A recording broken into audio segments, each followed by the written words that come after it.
Yeah. Hey, welcome to Tiger Sports. Yeah, we got all the sorts. Yeah, you know that we fly, ain't talking about no tours. And we talking about them hoopers that hoop on that court. And we get straight to business. I get no rest like it's tennis. Yeah, they come to the sports, we a menace. Yeah, feel like we in the pool, go swimming. Yeah. I'm on the beat, I took off. Let the game talk, don't need a look off. I run off on the interview football. Yeah, then you ain't that look off. We get green like bait. We poking that babe, no, it's big South K. They talking about Wilson, you know they go crazy. And I'm feeling like Trey, I pull up for the trade. Yeah.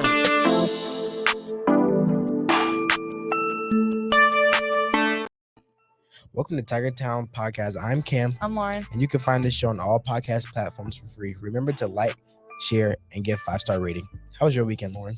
My weekend was not very eventful. I mean, kind of. I saw my best friend Ava for the first time in forever. Mm-hmm. And we hung out. We threw the softball a little bit, played some volleyball. You know, we hung out. She stayed the night. So it was all around pretty good. How was yours? I got a puppy. For real? Oh, yeah, Yes. I saw that. What was his name again? His name is Cash. Cash Money is what I call him. No. So, yeah, he's a Labrador and Boykin mix. He's a That's so handful. cute. That's so cute. It's like having an actual child. Okay. We're moving right into the question of the day. Who is your celebrity crush? Mine is SZA. It's something about that woman. I don't know. Like her songs. It's just like, I don't know. It's just something about her. But SZA is like top tier. It used to be Zendaya when I was little. Oh, me too. I love Zendaya. What's it called? Casey Undercover. Yes. That was my show. Yes. That was my show. When I was little, she was my celebrity crush. But now it's SZA. Because, like, who doesn't love SZA? Yeah, I don't really have a celebrity crush, but if I had to pick one, either like Jacob Elordi or King Von. One of them two, but probably King Von. Yeah, I don't even listen to King Von that much. I like some of his music, but it's I like more of slower music most of the time. So yeah. That's what you should listen to. SZA. Now we're going to move right into the Tiger Town Sports recap. The girls were able to finish as region champs by beating Hartsville 58-41. The player of the game was Logan Murray with 17 points and Ariana Johnson following her with 14 points. The Lady Tigers will take on May River for their first round of playoffs. Come out to support your Tigers. After being undefeated region champs, defeating Hartsville, the Wilson basketball team will move forward to the first round of the playoffs against Irmo tomorrow at 7. Come out and support. Okay. So we have a couple of congrats to the boys and girls basketball team. First, starting off with Tristan Thompson for 4A Region 6 Player of the Year. He had like a great season. And then also Josh Leonard, the freshman, he was Offensive Player of the Year for 4A 6 Region. And then you have Keith Small, second team our region, and as well as Christian Bruce, second team our region. For girls basketball, we have Leah Spears with 4A Region 6 Defensive Player of the Year, Logan Murray with All Region First Team, Leonisa Swinton with All Region Second Team, and Zoe Miller with All Region Second Team. We would also like to congratulate both Coach Frank and Coach Collars for being Coaches of the Year. And welcome, Dr. OMalley, the Superintendent of Florence One Schools. How are you doing today? I am fabulous. A little chilly out this morning, but a little windy. Doesn't affect my hair, so I'm okay.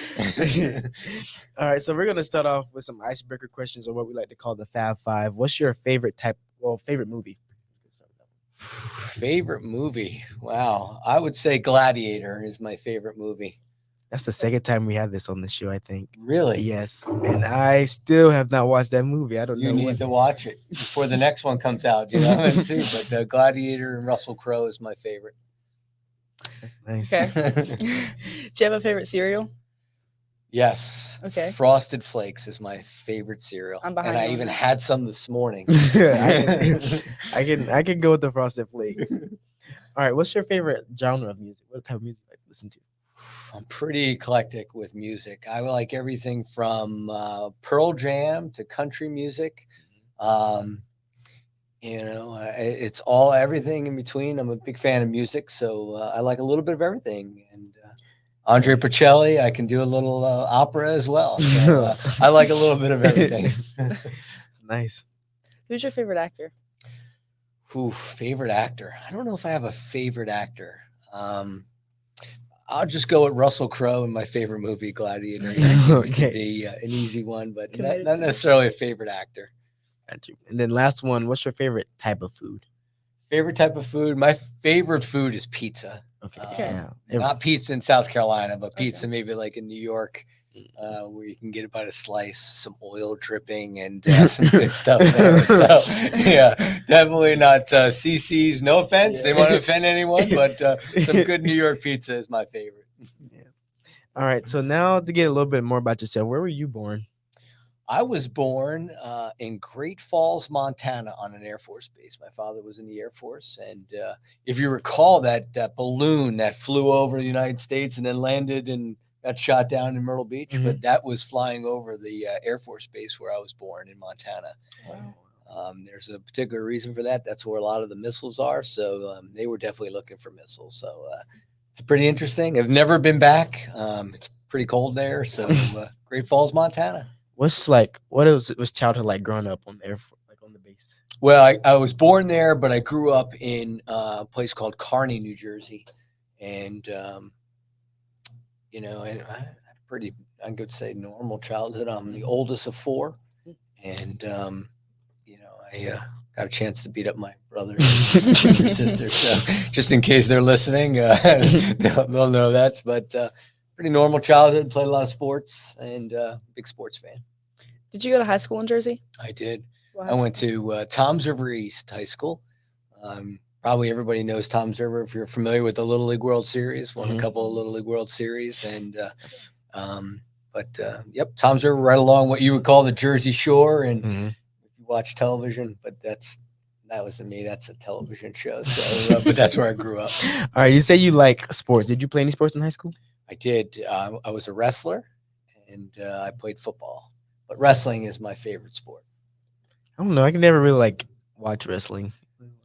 It's the pure sport, not the wrestling that you might see with people jumping off the rope. The true wrestling. What I like about wrestling is just a spotlight on a mat. There's two people, nowhere to hide, and at the end, they raise the hand of the winner, and the loser has to stand there and let everybody know.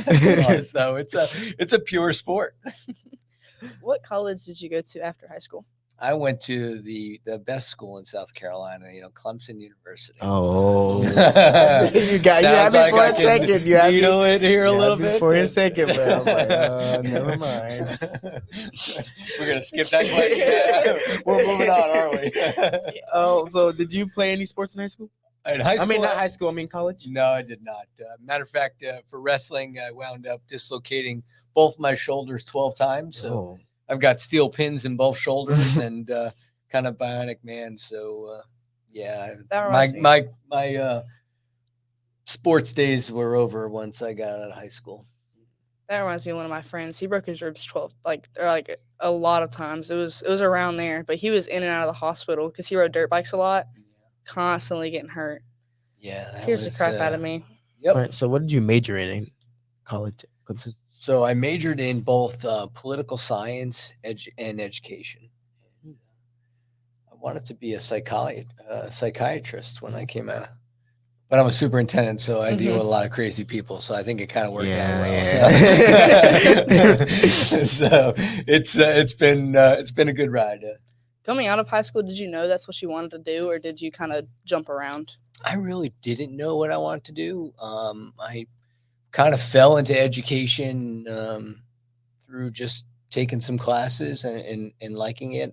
After college, I worked in the state legislature in New Jersey, and I was sort of the researcher on the education committee. And that's kind of where my love for education came from, understanding from a policy standpoint and how laws were made and things like that, and just kind of worked my way through. Gotcha.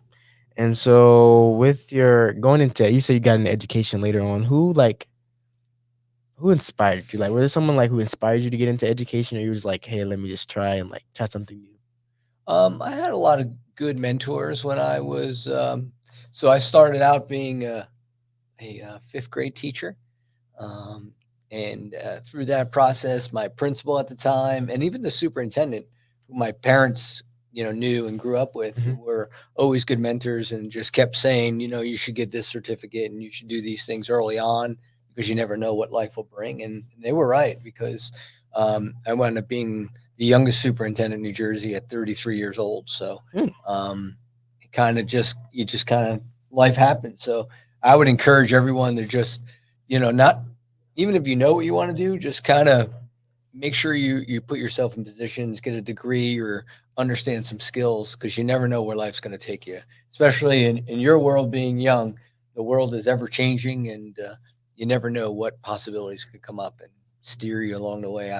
I would probably say my high school teachers and high school guidance counselor would probably be like, what? Rich OMalley is a superintendent? So you never know. I'll leave it at that. We didn't have the internet. We didn't have any social media at that time. So it was a much easier childhood. So there's not a lot of records of that. We had like the Polaroid pictures. You had to wave and get those things. So I encourage everyone to just, follow what you want, and just you never know where life's going to take you. Mm-hmm. How long were you superintendent in New Jersey for? So this is my 6th year here. I've been a superintendent this year. This is my 20th year. So I would say about 14 years in New Jersey, and then this year, 6 years here in Florence. That's nice. How would you describe your leadership skills or style, basically? I think they have to evolve. I think this would be the 4th school district that I've been a superintendent in. And I would say every school district is different. So you can't just have one leadership style and force it upon. Every school is different, size, culture, different things. So I would say I'm more of a system sort of superintendent. I like to make sure everything is organized under one umbrella and that everybody works towards a common goal. But I would say I've had to be flexible in all the school districts that I've worked in the type of leadership style. Okay. What makes being a superintendent in Florence One different from the other districts that you were superintendent at? I think Florence One's a little different. Is we have a chance to really resurrect a school district and be a little innovative. In the past, South Carolina and Florence hasn't really had the opportunity or opportunities for students to do these types of things. Mm-hmm. And I think we've renovated a lot of buildings, built a lot of new buildings, and just created a lot more innovation and path for students that I think haven't been there in the past. And that's been a really interesting and journey to sort of build here. And I think even you probably have seen a lot of different things that have happened, and a lot of things that are happening now that maybe haven't happened in the past. So I think building those types of things, not just structures, but academic opportunities, has really been different. All right. So you're talking about like more like the qualities. What are some like unique things you say? Like say you're like pitching a speech to someone who's trying to get their kid over here. What would you think like is something unique about Florence One? Like I think there's a lot of uniqueness to Florence One. I think our academic progress, from our graduation rate to our test scores, have really excelled over the years. I think our opportunities for students, whether it be opportunities in the Advantage Academy and the different opportunities there, from culinary arts to being a linesman, give kids opportunities that they've never had. I think we've really enhanced things like STEM throughout all the grades, and just our technology. And then we've got opportunities at Southside Middle School in South Florence for the arts. And, kids that may even not be good at instruments, they can create music and write music and design music. So I think we're really trying to really show an interest in all kids and what their interests may be, and give them opportunities. also, congratulations on your 3rd arts administration win. Yeah. Also, I see. Well, I appreciate that. The arts has been a big thing that we've tried to build up. We've done a lot for athletics, but most people don't see the arts and what we've done. So it's been a good journey to build sort of a school system back up and represent South Carolina very well. What are some of your major challenges that you face being a superintendent? Let's see what I can say without giving myself in trouble, which I normally do. But I just think the status quo. South Carolina just likes to be. It's good, and that's okay. And it's not okay for me being, in the bottom 5 of the states. And so I think the challenge is to show that academics are really important, and what that means for students like you. For the opportunities that I talked about earlier. Your world is wide open. You can really be anything you want to be. I mean, we have students here in Florence that are getting their pilot's license, and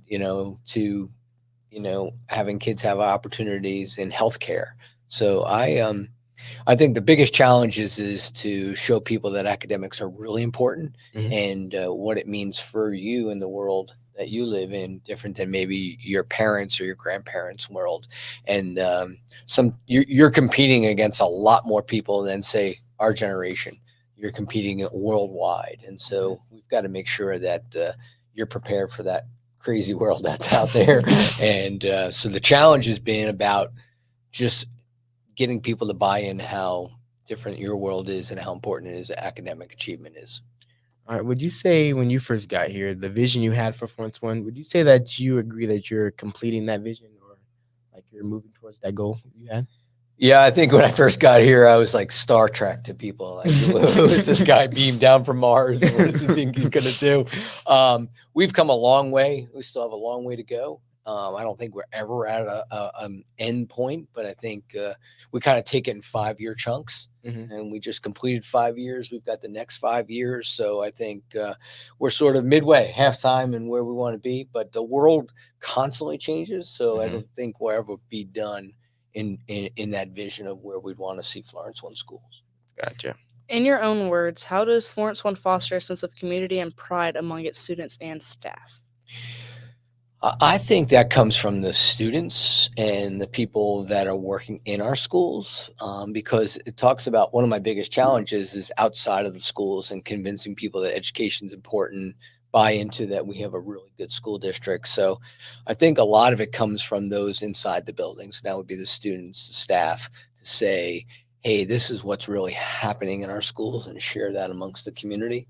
So I think our biggest asset are you, the students, and then our staff to share that out into the community and continue to let them buy into it. All right. So in your, like, when you're not having that cap on for superintendent, what are some things or hobbies you like to do?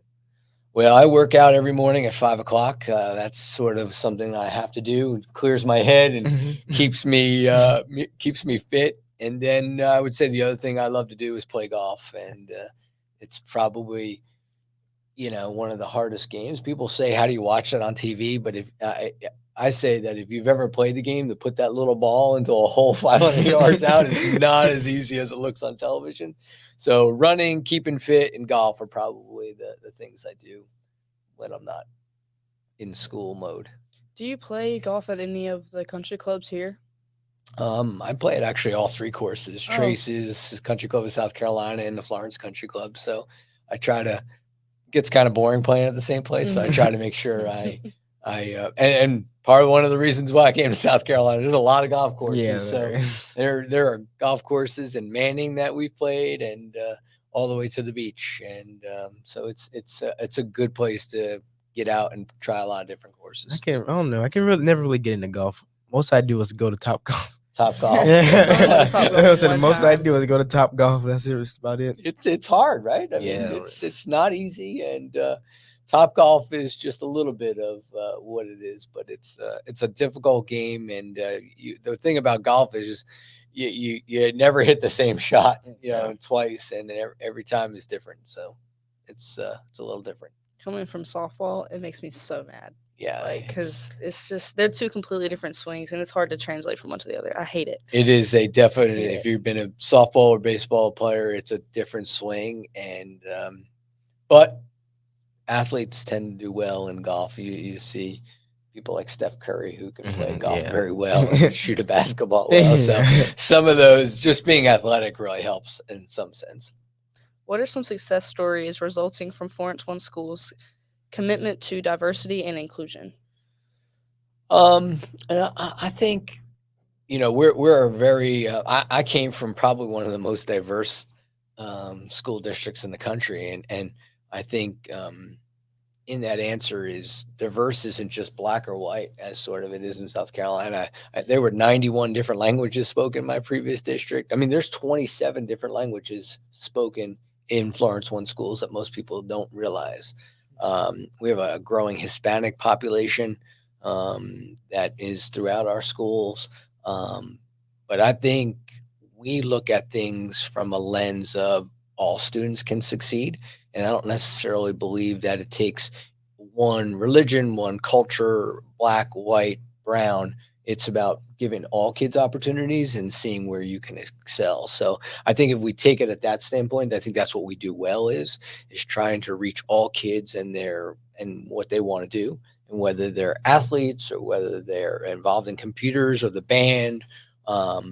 We try to give a lot of different experiences, and that sort of reaches all different kind of diversity and including everyone. Gotcha. And do you have anything to say to the Florence One community? I think they just need to continue to support our schools. I think, students like you and sitting down with you today, and you see what's happening in the schools, and you see the opportunities that are there, that you just Florence likes to live 20 years ago and say that's where we are. And most of these people who still live here maybe haven't even been in some of the schools, haven't seen even any of the improvements here at Wilson. Maybe on the outside, but on the inside, we've done just as much. So I think it's going to take a lot of students like you and our staff to continue to change a community, to say that the schools are what's going to make Florence a better community. And that's what I see is what's changing out there.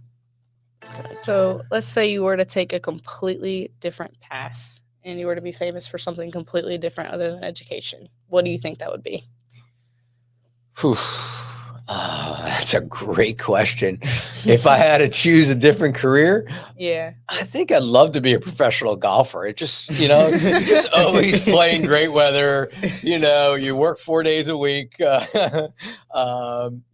get to play all over the world. So I definitely don't think that's a reality, but I think I would have started earlier playing golf, and then things would have changed. But I love being a wrestler. I still watch it. I watched it last night, Rutgers versus Penn State, and on the Big Ten Network. So I think when you ask me about a different path, I think I take that question in what I do every day is to ensure that students like you have whatever path you want, and that the world is a blank, palette for you to choose from. And just coming from Florence, South Carolina, you can do anything. I mean, I got an email the other day, quite frankly, from a student that graduated from Wilson, who's actually a pilot for American Airlines. And great. I think he thinks he's the first pilot that came out of Wilson High School because he had seen about our aviation program. So, that probably wasn't a career path for him that he saw, but it was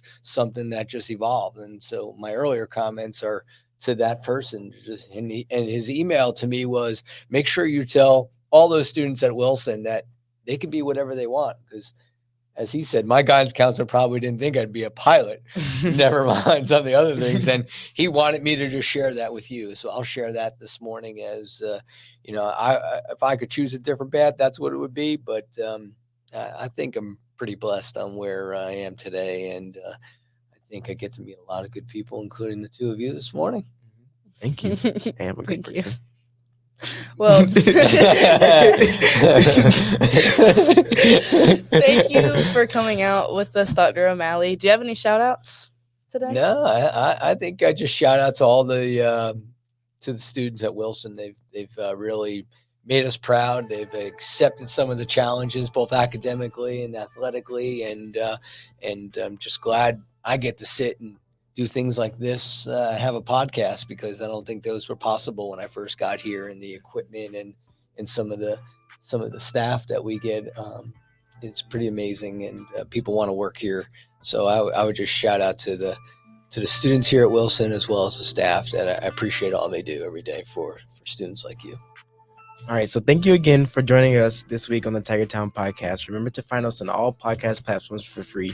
And until next time, I'm Cam. I'm Lauren. And we're out.